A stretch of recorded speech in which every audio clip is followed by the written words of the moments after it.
wait for it. Yes, we wanted to start our podcast with, so you know where we came from, we know what we've been, how we got here, and I think it's a good way to start. So introducing ourselves. Today, I will be introducing Ashley. I'm going to be asking her a few questions. I would say her last name, but I'm not very good at it, so maybe I'll let her do it. My last name is Aarons. Everybody gets it wrong. They're like, Aarons, like something like that. It's like me when I'm like saying, I'm teaching yoga retreat with Ashley Aarons, and then continue on, because it's a little bit easier to get over it. Is that what you do? Yes, it's like Ashley Aarons, and I was like, I hope no one heard it wrong, and they're like, who? Ashley Aarons? But yeah, it's I have a hard last name, but yours is just because of the pronunciation. Yeah. But yes, let's hear about you. So you're from Canada? Yeah. So I'm from Canada. I moved to London in 2015, March 2015. So I guess that's just over 8 years, if my math is correct. Yes.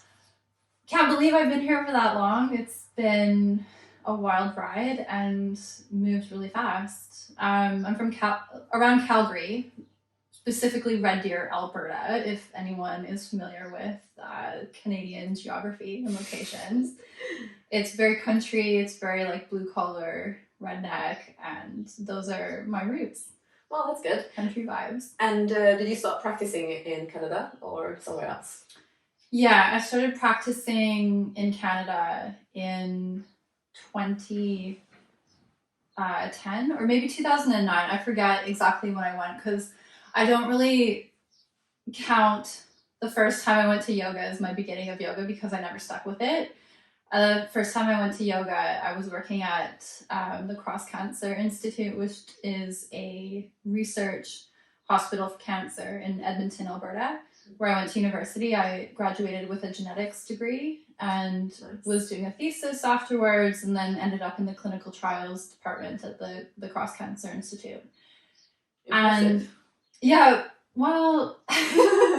well, it's impressive for me, but you didn't stop with it then, I guess. No, I found it like a little monotonous day to day doing experiments, and I did a lot of pipetting, and it was giving me carpal tunnel syndrome, and working with radioactive isotopes, which I was concerned about as a young female.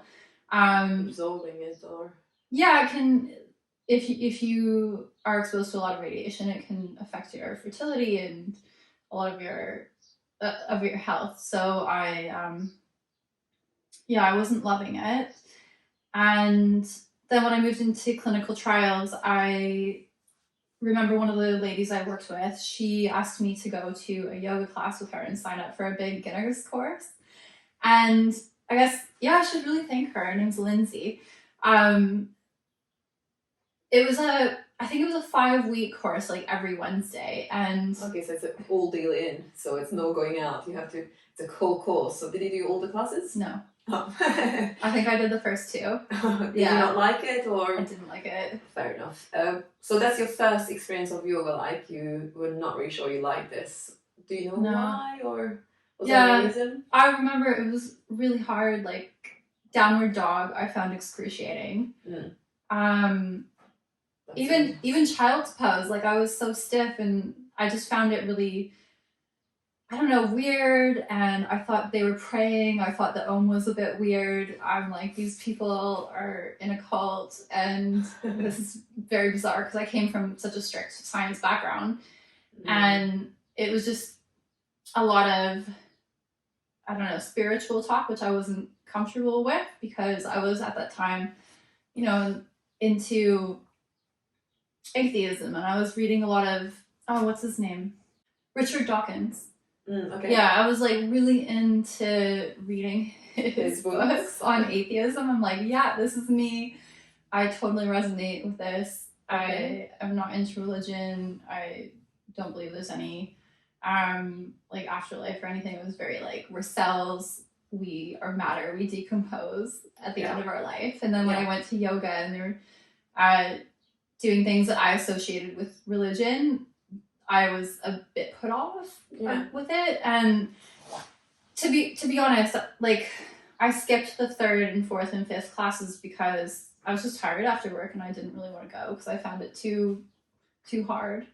Well, I think there's so many people are like that they go, they think it's like a religion, or is it just stretching, or is it a bit too much spirituality. So I think so many people go to yoga and then they find these kind of things. That's why it depends on what teacher you go to.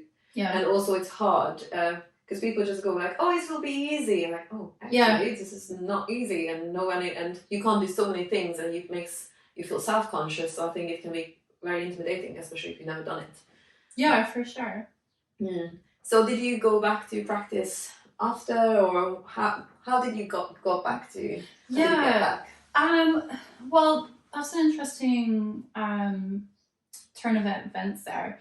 I was still working at the Cross Cancer Institute, and one of the girls there, another girl named Jess, she started getting really into yoga at this one place in Edmonton called the Sattva School of Yoga. I was going through a really personal tough time. I was in a bit of a downward spiral, and I knew from my science background that if you exercise, you create endorphins and it makes you feel good about yourself. So I started going to the gym, or trying to, and I'd be like running on the treadmill, and I'd have a million thoughts in my mind and just trying to get out of my head, really. And the gym, it wasn't providing that for me because I was alone in the gym and I was just by myself with my thoughts. And anyway, long story short, it just wasn't helping. Yeah. And then I went for a coffee or a tea date with my friend Jess, and I'm like, oh, this is really weird. Like, usually we would have a cocktail or a glass of wine. And like, fine, I'll go out for a tea date. And she told me that I should try yoga because it makes you happy.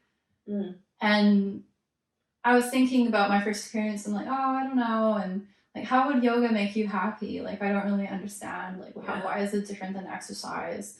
And she's like, actually, I promise you, like, it really, really, really does work. Yeah. And so I went back to, it was actually the same place, but I didn't take the beginner's course. I just hopped into a regular class. Excellent, yeah. And I don't know, after moving and breathing and like being so challenged in it, I felt really good after. And I think what changed for me from the first experience is that we were moving a bit faster and I didn't have to hold the downward dog as long. Yeah. So yeah, and I just, even though I couldn't do anything, I was so weak. I was so inflexible. Like, I didn't know my left and my right. I never really exercised too much. Like, I didn't really know how to use the gym equipment at this point. Well, I still don't. I went to this class and I felt amazing afterwards. I'm like, what have these people done to me? Like, I actually do feel really good. Yeah. And it piqued my interest and got me curious. And I just kept going back. And I remember signing up. I was still quite broke at this time, like just coming out of university. And I signed up for a morning challenge where you could pay, I forget the exact amount, but it was quite affordable. Yes. And you could go to yoga every morning, Monday to Friday at 6:45 a.m. or something. And I'm like, right, I'm going to do this. I set myself that goal and I tried my best. I don't think I made it to every single one. Yeah. But I made a commitment to myself. I'm like, I'm going to do this. And I would go, to yoga, and then afterwards I would feel amazing. I'd show up at work and I'd feel like a brand new person. Sets you up for the day. Yeah, and without any coffee or anything. And I remember being the first person at the office after yoga, and I'd be like, hey, good morning, how are you? And they're like, Ashley, tone it down. It's too early and I haven't had coffee yet. And I'm like, oh, you gotta go to yoga in the morning. It's changed my life. And nice. And the rest is history, basically, from that. Yeah. My first teacher, Jade, was the one who really got me going into it consistently. Like, I really appreciated her because I didn't know what I was doing. I would love to hear from her what my practice looked like in those early days. But she never gave up on me. She always welcomed me into the space, even though I was probably late for class most of the time. Oh, no. And she would help me with postures, like headstand, and like fun things like pigeon pose, and then king pigeon pose. Not the full thing at the beginning, but I was like, that's quite advanced for first classes. Yeah, well, it was a month progression. I'd see other people doing things, and then I'm like, I want to do that. That looks amazing. Yeah. And everything just felt so good in my body, and there was so much to work towards. And yeah, so that's where the beginning started. Well, I think that's a good thing about yoga. You go there without actually knowing anything, but then you still see the different kind of practices around you, and it inspires you to keep going, and then you want to understand more and want to understand, what the hell am I doing? Yeah. So when did you decide to be a teacher or do teacher training? I decided probably a year and a half in to practicing. So it wasn't a long time. Yeah, fair enough. But I think at this point I had lived in Australia for a while. Oh, nice. And then came back to Canada. And that's when all of this transformation was starting to happen with yoga, and feeling really good, and started to notice how what I ate affected my body and my practice and my mental health. And I, started drinking a little bit less. When I was younger, I drank quite a lot. I partied a lot. And I wanted to ask, like, where were you in your life? Like, were you in a good place at this stage, or not very good stage? Well, what got me into yoga at the very beginning was just feeling really lost in my life. And I was, like I said, I partied a lot. Yeah. And I recognized that this path was not going anywhere good. Yeah. And I felt miserable. Yes. If I was sober, basically. And destroying yourself rather than nourishing and taking care of yourself sounds like it. Yeah. And my I think the big thing for me, like when I was in university, my dad died when I was 23. Oh, yeah. So sorry. And that was the most shocking, profound experience I've ever had in my life. That feeling of like complete loss, and like part of your soul almost leaves your body. Like it's impossible to describe unless you've experienced it yourself. And I just felt like part of me was gone. And I can talk about it okay now because it's been 15 years. But yeah, that, and then a number of other events, like not loving my job path, and then feeling like lost with that. Like I didn't know where I wanted to go with the genetics degree. I didn't love the research. I didn't see myself becoming a PI in a lab or doing my PhD. And then I moved to Australia to work on my master's, and I had a boyfriend there. And when we broke up, I realized I didn't have any friend circle there, and I had been there for almost 2 years, and I just felt really, really lonely and down. And then I ended up moving back to Canada and getting I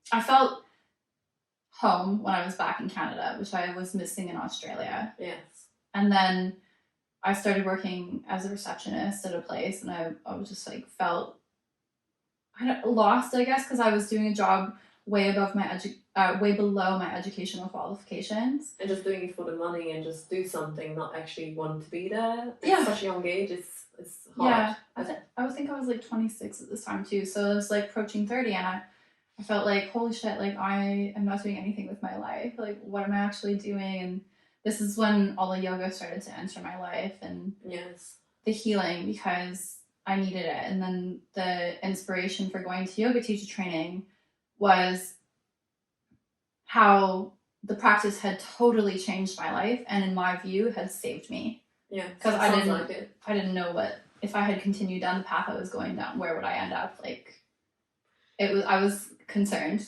And leading down paths of like addiction or any even more destroying us. Yeah, exactly that. Yeah. So that's what prompted me to go into to do my teacher training, because I had to share this practice with people and be like, this practice changed my life. It saved me. It made me look at the world differently and actually take care of my body and love myself and be able to be more open and compassionate. And that led me to that. Yeah, makes sense. That it was. And how long have you been practicing when you entered your teacher training or you enrolled? Oh, it was probably a year and a half. Okay, so it's not from the beginner's course, but from when I actually started going, from that Monday to Friday 30-day program that kept me in it. That was the very beginning. And I've never stopped. Yeah, no, that's good. And you're still here. Yeah. And so you didn't even do any other exercises for... Why do you think yoga is the type of exercise that you've chosen? Or is there any reason, you think? Just how it made me feel. Yeah. Yeah. Like I was saying before, being on the treadmill, I was in my head. Weights were boring. I didn't really know what I was doing. And it was solitary. Even yoga is solitary. You're in a group setting, and that dedication to being in the class for the hour or however long you're there, it carries you through it, and it makes you stay there and put the hard work in. Yeah. And the yoga center, the Sattva School of Yoga, they had classes where they taught yoga asana for an hour movement, and then you had shavasana, and then you had breathing and meditation afterwards. Nice. And I hated the breathing and meditation so much. I hated it. Like I could barely sit up.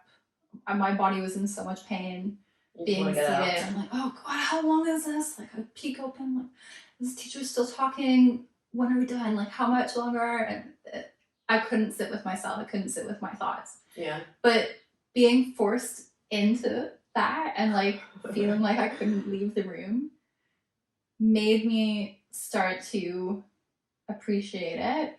And I think that's where the magic started to happen, is putting a bit more effort into the breathing and meditation after the practice. Yes. And feeling like you were high afterwards, but natural high. You can feel like it. It's like when I'm not a big singer, but when you go chanting and then after that you feel high and you feel so elevated. It's quite amazing. It's powerful. I think it's the group energy. It lifts you up.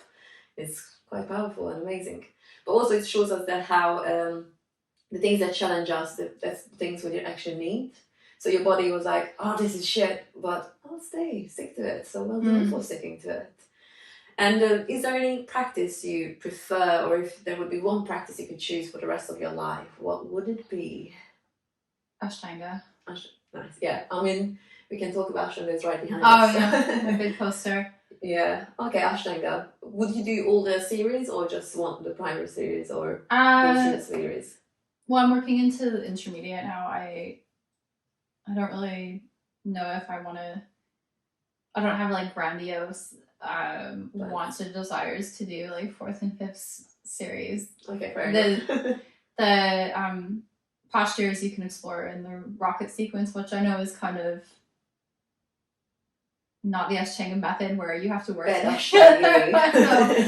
know, but when I started yoga, I was doing Sattva yoga, so the yoga, breathing, and meditation, and it was dynamic vinyasa, and quite similar to Ashtanga, where you did some salutations and then standing sequence, balancing postures, floor postures, back bend, and like a closing sequence. I went to that because I was practicing Ashtanga and I hurt my knee really badly and tore, I think, an insertion point of my hamstring of one leg. And I couldn't do lotus anymore. Like I couldn't even do tree pose. And then I went back to the Sattva. Yeah. Because it was something that I could still do with that injury. I just had to work with it. And then I could learn new postures and stuff. Like in Ashtanga, I felt really stuck. I felt like I was never going to be able to do Marichyasana D, and you're not allowed to go past it. Yeah, progress. So Sattva introduced me to different postures, and then I moved to London afterwards, and the yoga, it's just a bit more intense here. Oh, definitely. I mean, London is just intense, right? So like obviously the yoga is going to be more intense. Yeah. And then I found Dharma, I found Rocket, and with those I love the intensity because I got so strong. I got to try a bunch of things that I wouldn't have in Ashtanga or Sattva unless I like continued with the sequence forever. Yeah. And then I went back to Ashtanga eventually, and that's what I mostly practice now because it just, after practicing for 14 years, it just makes sense to me. It feels good in my body. Yes. Like I've done the work of opening and then coming back to it where it's more subtle energies is in Ashtanga for me personally. Yeah. And that's where I like to go to practice and find grounding. Yeah, makes sense. Yeah. Well, thank you very much for sharing all this. Thank you. Yes, we will be back with with more, because I already touched base on the scene in London, and I think we have so much to share about like how to be a yoga teacher in London and just talking about a bit more yoga. So we will be back with more episodes and Melinda's interview too. Yes. Oh, you can. So we switch roles. I'll be the interviewer. You'll be the interviewee. So stay tuned for the next episode. Thank you. Thanks, guys.